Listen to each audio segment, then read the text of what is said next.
Alright, so I'm going to start off this video by stating that I don't care whose opinions are what on guns and anything else that you may feel opinionated on this video. I'm not representing my opinions. This is not what this channel is about. I am just here to ride a motorcycle and tell you guys funny, interesting, scary, sad, awesome, and exciting stories about my life and take you guys along for the ride with me. So, I will start out by saying this. Man, it feels good to be a gangster. Something, something, something, plays his card right. I don't know, I've only heard like the 5-second snippet of that song when it was a viral meme like 10 years ago. But yeah, so in today's video, I'm talking to you guys about the one time I got the police called on me for being too thug. I was so thuggy thug that all the thuggy thugs thought I was just a thuggy thug. Ah, man, I'm on some other stuff today. There's a whole lot of traffic, and I don't know how to deal with it. But all I know is that I hope I better not get into an accident, because that would suck. It'd make great YouTube content, but yeah, it would sure as hell suck.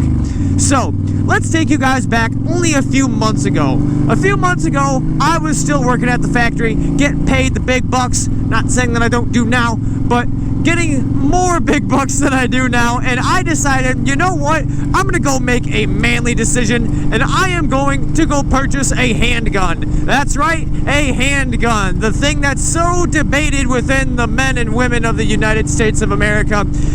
So I did exactly that. I went to my local pawn shop, place, gun shop thingy. I don't know, it's like a hybrid of the three.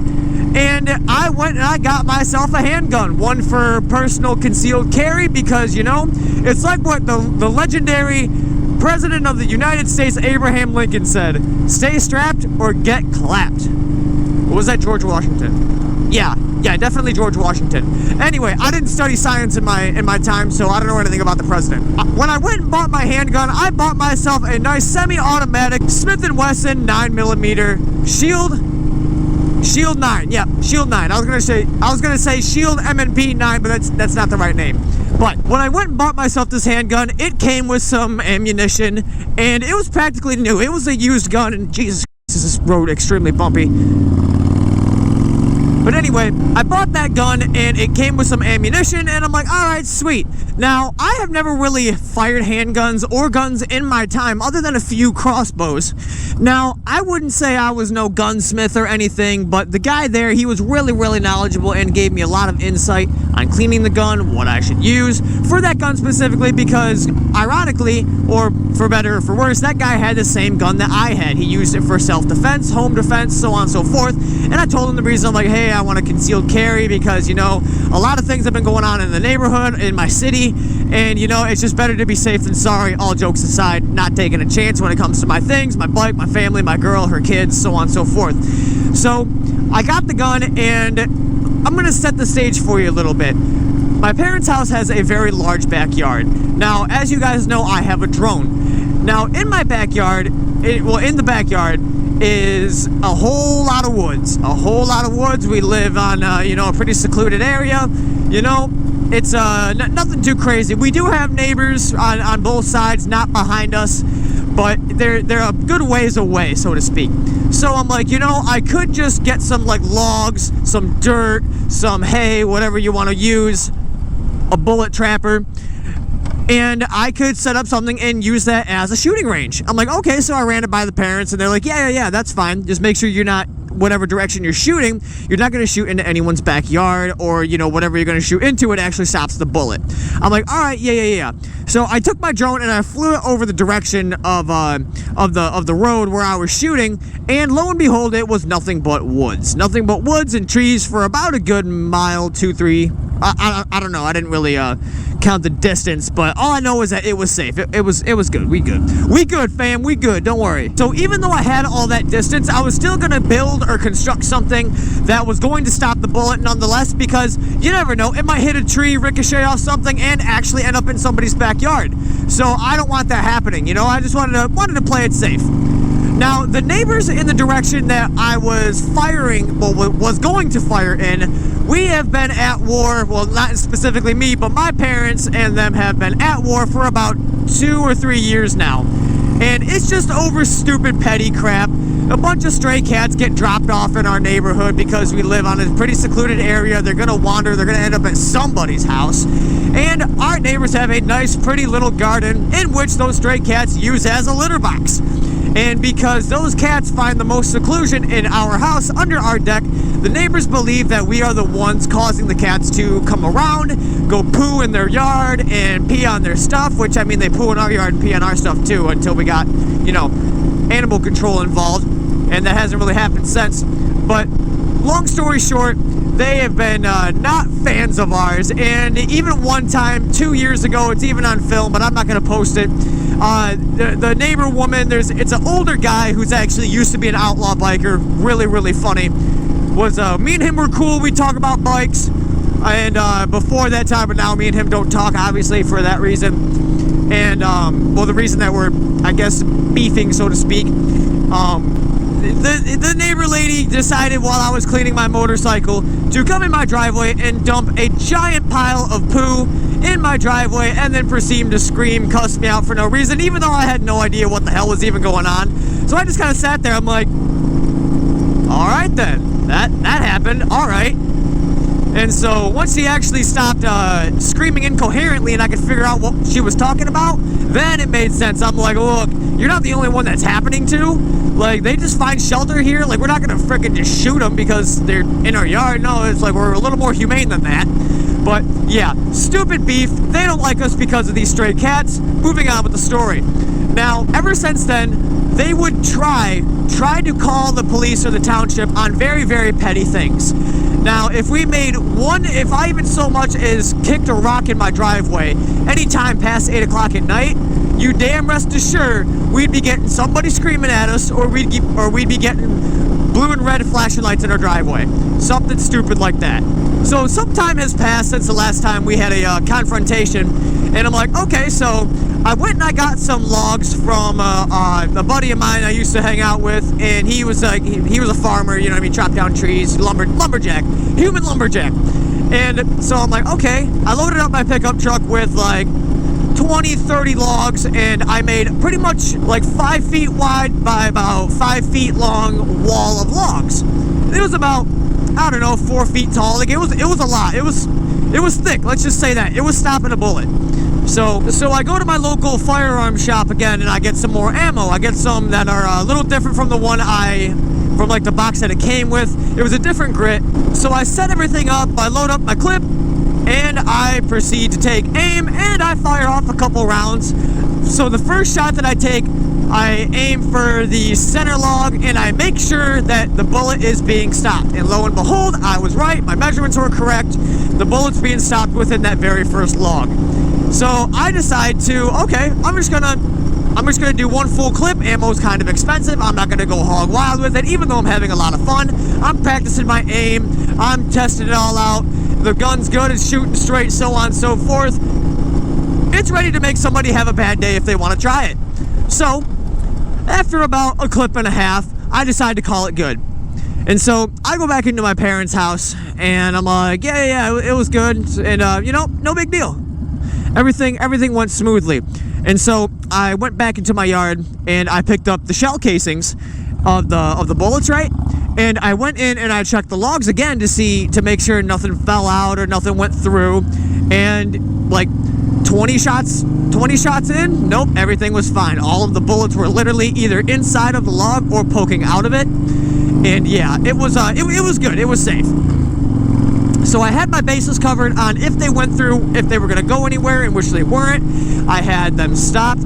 I did everything the right way. I had permission to fire where I was firing at my parents' house. And so everything was hunky-dory. But until I walked back into my house, on the way in, I see this ugly ass, blonde-haired, She-Hulk looking son of a bitch just staring a dagger through me with her, like, you know, like, I don't know if y'all watched it. If y'all ever watched Operation Repo on True TV, remember that fat chick? Bruh, she looked like her, but about 200 pounds skinnier and like a whole lot of meth. It's kind of creepy. It looks like Skeletor if she was, you know, a crack hoe on the corner of Woodward Avenue in Detroit. Yeah, it's awful. So I just see her staring daggers through me. And so, you know, I'm gonna ignore it. I'm just gonna no-sell it, right? I'm not in my own damn business. We good, we cool. I didn't hurt nobody. It didn't go into your backyard. And so my parents come up to me as I'm putting my gun back in my case and whatnot. And they're just like, I would probably get ready for the cops to show up in about 10 minutes. And I'm like, okay, what's the problem? I didn't do anything wrong. And so, sure as I just get done putting my gun away, and what happens next? FBI, open up! Okay. It wasn't that dramatic, but it was a good pound, pound, pound. I said shit. And it's like, ah, man. I'm like, they were right. So I look out my window and I see there are no cop cars inside of my driveway. And so what that means is that, obviously, they are here responding to a call that somebody else made. What they probably had happen was, well, what did happen was my neighbors made a call saying, hey, this guy's firing in the direction of our backyard. We don't feel safe, so on and so forth.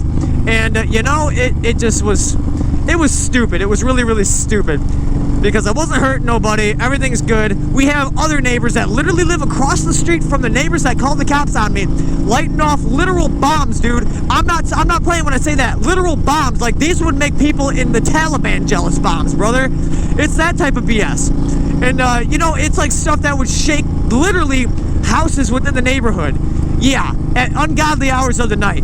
Yeah, really, really dumb. But no, they could get away with it. But I shoot off a little baby 9mm, and no, I get fucking 6 cops in my driveway about it, thinking I'm gonna commit a mass murder. No, stupid, right? Really, really dumb. So I walk up and I'm just like, I'm trying not to laugh right now. I'm not trying to be disrespectful to the cop.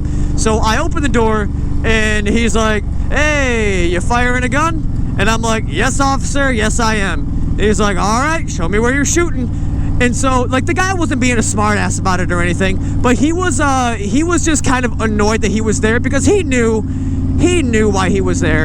And it was a petty call because he probably knows any call that's made by those people are stupid petty calls. Just dumb, waste of time, waste of the dude's time. But you know what? Hey, gives him something to do, I guess. But, you know, I walk with the cop. He's like, what are you shooting? I'm like, oh, Smith & Wesson M&P Shield 9mm handgun.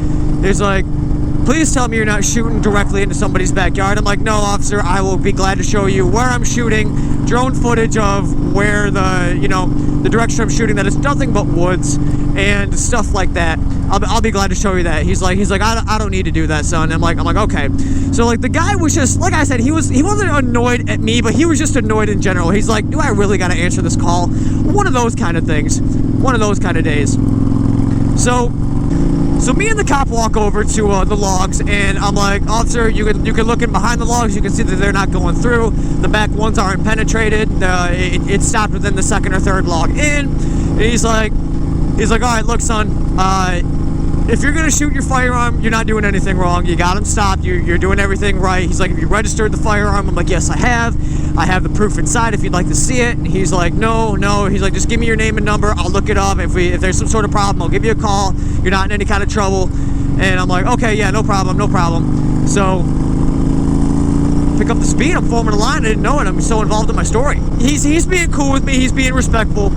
And as I'm starting to walk back, the cops tell me, hey, you didn't do anything wrong. Just fire it when they're not home. And I'm like, you got it, officer. Look, I understand. Sympathetically, I can understand why, if they felt it was such a big problem that I was firing in the direction of their backyard.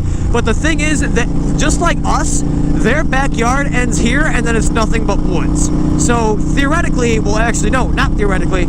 At the end of the day, I'm firing into the woods. Yes, it is on their property line, but I'm firing into woods. At the end of the day, it's not my property. But very bottom line is the bullets were getting stopped. So I was firing into my backyard only. In worst case scenario, would it go into somebody else's property and land in dirt or their tree or something. So everybody was safe, everybody was cool, but my neighbors were not happy. So we're walking back, right? And so the cop's telling me, he's like, yeah, just fire when they're not home. You're not doing anything wrong. You got everything registered. Everything's legal. There's nothing I can do except just tell you to make sure the bullets are being stopped, the regular runabout. And I'm walking up, and about 3 or 4 more cops cross over the property line, and they're walking towards me, and they got the same look on their face. Like, they're just like they're not mad or anything. It's like they just walk over there. It's like, one of these calls again. These cops are like my age too. I'm only 25, and these are some young bucks, man. They're just like, oh, hey, how's it going? And I'm just shooting with them. We're talking guns. I'm like, aren't these the same guns that you guys carry? You guys carry Glocks? And we just get to talking about guns for like 20 minutes, and I'm just shooting the these cops, man. I'm like, all right, cool. And I bet that chapped my neighbor's asses so hard, man. I bet they were just like, oh, that MFer, Their specialty was calling us suckers, and it was really funny. Really funny. Every time they tried to get in an argument, they would just be like, you suckers, sucker, and it was like, oh my god, dude, calm down. Just don't have a stroke. For God's sakes. It was just a very funny experience, the most pleasant experience I've had with a police officer. I've been pulled over a couple times, one for trying to beat a red light, didn't beat it. Cop was kind of an asshole to me, but you know what? Hey, whatever. I'll live. I live to see another day. But I just know that the fact that I got off absolutely scot-free, because I know that chapped their asses. I know it did, man. It had to have just really got them butthurt, man. It just must have sucked. But that sucks for them. All I know is that I would love to live in one of these houses out here where it's in the middle of nowhere and just live freely. You know, I bet the neighbors out here won't call the cops if they hear a firearm. Unreal. But that was the time that the cops were called on me because I was being a little gangster and shooting a gun in my backyard completely safely and compliant to all laws and codes of my city, so on and so forth. If you guys enjoyed, be sure to like, comment, and subscribe to the channel where I post pictures and videos of this fine specimen of a motorcycle. That's my 2020 Honda Fury. Be sure to follow me on Instagram at Esoteric Rider, where I do the same exact thing, and plus more motorcycle content that just might be too hot for YouTube. You never know. Gotta go follow it to find out, right? But hey, in the meantime, support your local veteran and be safe and ride free. Peace out.